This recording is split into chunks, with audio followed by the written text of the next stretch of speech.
Okay तो कल मैंने एक मूवी देखी जिसे देखने के बाद मुझे ऐसा लगा कि यार this movie shouldn't be existed on the planet, और फिर सोचा कि मैं अकेला क्यों टॉर्चर झेलूं, तुम लोग क्यों इसलिए हो। चलो आज के स्टूडियो में बात करेंगे top 5 worst movies that shouldn't be existed on this planet. Number 5, legend Sarvanand. अगर तुमने ये मूवी नहीं देखी होगी और इस कब से बच चुके होगे तो तुम्हारे लिए बहुत अच्छा है, मत देखना। लिटरली मूवी की कहानी इतनी बकचोद है, तुम्हें स्टार्टिंग सीन ही सुना देता हूँ ना।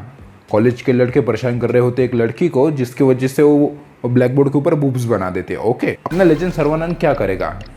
ऑप्शन ए, लड़कों को सबक सिखाने के लिए उन्हें कुछ ज्ञान पिलेगा। ऑप्शन बी, लड़कों को मारेगा। ऑप्शन सी, लड़की से माफी कहने के लिए उसे मनाएगा। None of the above. बंदा लिटरली बूब से गांधी जी बनाकर रख देता है। इतनी ज्यादा बकचोदी कोई कैसे ही कर सकता है, लेकिन लेजेंड सर्वानंद बिल्कुल कर सकते हैं। बंदा जैसे आगे जाता है वैसे उसके दोस्त की मौत के बाद उसे लगता है कि भाई अब डायबिटीज मलाइटस, जिसे हम शुगर भी कहते हैं, उसके इलाज के लिए हमें निकलना पड़ेगा। तो उसका इलाज करने के लिए सोचो क्या ही करता होगा। और तुम मेडिकल स्टूडेंट्स हो तो तुम्हें पता होगा कि अल्फा सेल होते हैं, बीटा सेल्स होते हैं पैंक्रियाज में। अब जो बीटा सेल्स होते हैं इंसुलिन रिलीज करते हैं, जिसकी वजह से हमारे शुगर कंट्रोल होती है। तो ये बंदा क्या करता है ना कि भाई जो बीटा सेल्स है वो इंसुलिन प्रोड्यूस करते हैं, जिसकी वजह से शुगर कम होती है, तो हम अल्फा सेल्स को बीटा सेल्स में कन्वर्ट कर देंगे, जिसकी वजह से और ज्यादा इंसुलिन रिलीज होगा और शुगर को कंट्रोल कर सकेगा। But there is a basic law, alpha cell releases glucagon, okay, जो कि हमारे बॉडी के लिए नेसेसरी होता है। तो बेंचो ग्लूकागॉन की डेफिशिएंसी किस चीज से कम करोगे तुम? देखो, चीजों को मूवी में डालने से पहले ये तो जानो कि ये चीज का रियलिटी में कोई इफेक्ट होगा भी या नहीं। बस बकचोदी करनी है तो कुछ भी लिख दोगे और बाद में कहोगे कि भाई ये तो इंटेलेक्चुअल थिंग है। लेकिन खैर, ऐसी चीजें देखनी पड़ती है। ऐसी बकचोदी अगर ना हो तो मजा ही क्या है जिंदगी का। लेकिन जो आगे आने वाली मूवी है नंबर 4 की, उसे देखने के बाद तुम्हें कब जरूर हो जाएगा। बात कर रहा हूँ कब्जा के मामले में। देखो, movie wants to be a KGF but it ultimately becomes Kabzaa. KGF 4K, Kabzaa 144p, actually 3GP। If you are Gen Z you will not understand this. लेकिन यार एक बात तो कब्जा के बारे में मैं कहूंगा कि सिनेमाटोग्राफी अच्छी करने की कोशिश की उन लोगों ने। थोड़ी बहुत तो सिमिलर लग रही थी KGF से, लेकिन जिस हिसाब से उन लोगों ने एक्शन में और स्टोरी टेलिंग में हगा है, शायद ही कोई मूवी हकती होगी। 120 करोड़ का बजट इस मूवी का था। लिटरली इस मूवी के क्रिएटर्स ने अपनी सक्सेस पार्टी भी सेलिब्रेट की। ये मूवी सक्सेस कब हुई वे? इतनी गंदी मूवी सक्सेस हो भी कैसे सकती है? Literally scene to scene copy करने की कोशिश की। एक्टर ने लिटरली यश की मिमिक्री करने की कोशिश की। लेकिन वो कहते हैं ना कि भाई नकल के लिए भी अकल की जरूरत होती है। डायरेक्टर, एक्टर और पूरे के पूरे क्रू के पास नकल की तो बहुत ज्यादा इंफॉर्मेशन थी, लेकिन अकल की शायद नहीं थी। तो अल्टीमेटली जो मूवी निकलकर सामने आती है, उसे देखने के बाद तो यही लगता है कि भाई अगर इससे अच्छा तो मुझे कब्ज हो जाता, बेड पर पड़ा रहता, वो चीज़ अच्छी हो जाती। लेकिन इसके बाद की जो मूवी है नंबर 3 के ऊपर आने वाली, उसे तुमने शायद देखा नहीं होगा, लेकिन इस मूवी के बारे में तुमने सुना जरूर होगा। देखो, रामानंद सागर जी की रामायण वॉज एन एपिक। देखो, उसके कंपेरिजन में भी अगले 100 साल तक कोई भी शायद ही कोई सीरीज मूवी आ पाएगी। The kind of disgusting story Om Raut makes with Prabhas, आदि पुरुष।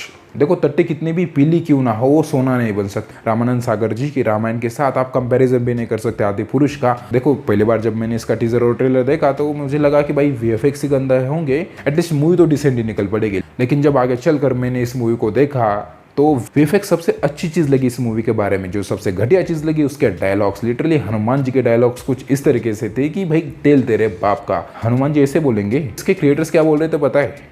एक सीट ना हनुमान जी के लिए खाली छोड़ दो, हनुमान जी आएंगे, मूवी को सेलिब्रेट करेंगे। अगर ऐसी मूवी तुम लोगों ने बनाई, हनुमान जी तुम्हारे पिछवाड़े के ऊपर लाद देंगे, सीधा अंतरिक्ष में चले जाओगे। ऐसी घटिया मूवी बनाने के बाद तुम एक्सपेक्ट भी कैसे कर सकते हो कि लोग तुम्हें सराहेंगे? और ओम राउत, मैंने उनकी कुछ मराठी पॉडकास्ट देखी, उसके बाद मुझे लगा कि भाई बंदा अभी भी अपनी चीज को डिफेंड करने की कोशिश कर रहा है। पूरे वर्ल्ड ने एक्सेप्ट किया कि भाई ने टट्टी बनाई, लेकिन भाई एक्सेप्ट करने के लिए तैयार नहीं कि इन्होंने टट्टी बनाई है। बट जो मूवी नंबर 2 के ऊपर आती है ना, शायद आदि पुरुष को भी मैं एक बार माफ कर दूं इस चीज के लिए, लेकिन इस मूवी के VFX को मैं माफ नहीं कर सकता। लिटरली मूवी एक डिस्टोपियन वर्ल्ड को सेटअप करना चाहती थी। मैड मैक्स फ्यूरी कल की बनना चाहती थी, मूवी बनकर रह जाती है गणपत। देखो, अगर ऐसा डिस्टोपियन वर्ल्ड होना तो अभी मार दो हमको। मूवी के क्रिएटर्स इतने ज्यादा चूतिए हैं ना कि उनको अपनी पीछे की ग्रीन स्क्रीन भी रिमूव करना नहीं आता है।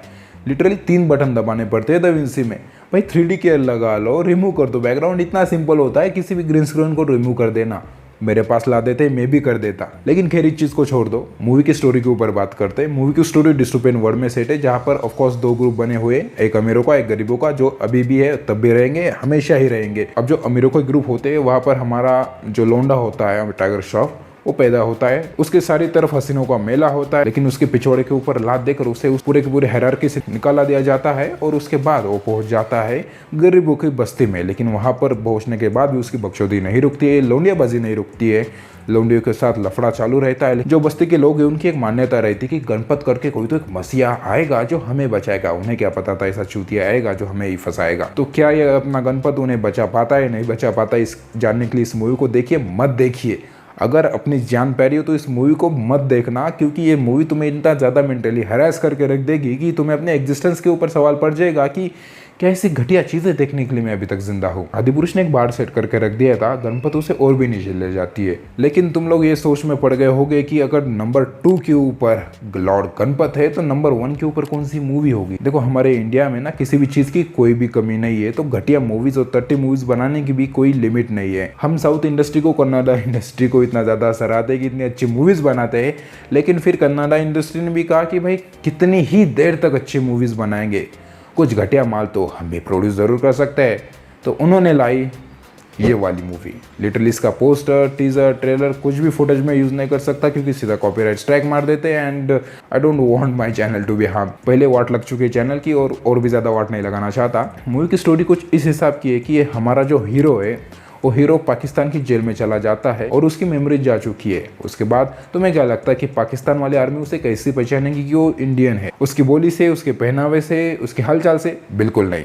उसके हाथ पर बड़े बड़े अक्षरों से लिखा जाता है इंडियन। भाई इतना बड़ा देशभक्त तो शायद ध्रुव राठी भी नहीं होगा। लेकिन खास ट्विस्ट तो इंटरवल में आ जाता है जब हमें ये पता लग जाता है कि जिसकी स्टोरी हम फॉलो करते आ रहे वो हमारा हीरो नहीं, विलन था। क्योंकि अपना जो हीरो और विलन है ना, उन दोनों के फेस एक ही है। एंड अल्टीमेटली जाकर जब तुम्हें फाइनल क्लाइमैक्स नजर आता है तो उसे देखने के बाद तुम्हें लगता है कि भाई ये क्या चुतियाप्पा है। क्योंकि जो विलन तुम्हें, अब डबल रोल वाला जो विलन तुम्हें नजर आ रहा था वो भी एक्चुअल विलन नहीं, वो तो हमारा एंटी हीरो है। वो बचाना चाहता हमारे देश को, क्योंकि illegal arms and weapons villain की तरफ से हमारे देश में इंपोर्ट किए जा रहे हैं। तो इसे बचाने के लिए हमारा एंटी हीरो क्या करेगा? उसे रोकेगा? लीगल? बिल्कुल नहीं। बंदा खुद इलीगल टैंक लेकर आता है विलन को रोकने के लिए। और क्या चाहता है भाई? विलन खुद इलीगल आर्म्स एंड वेपन्स लेके ना आए।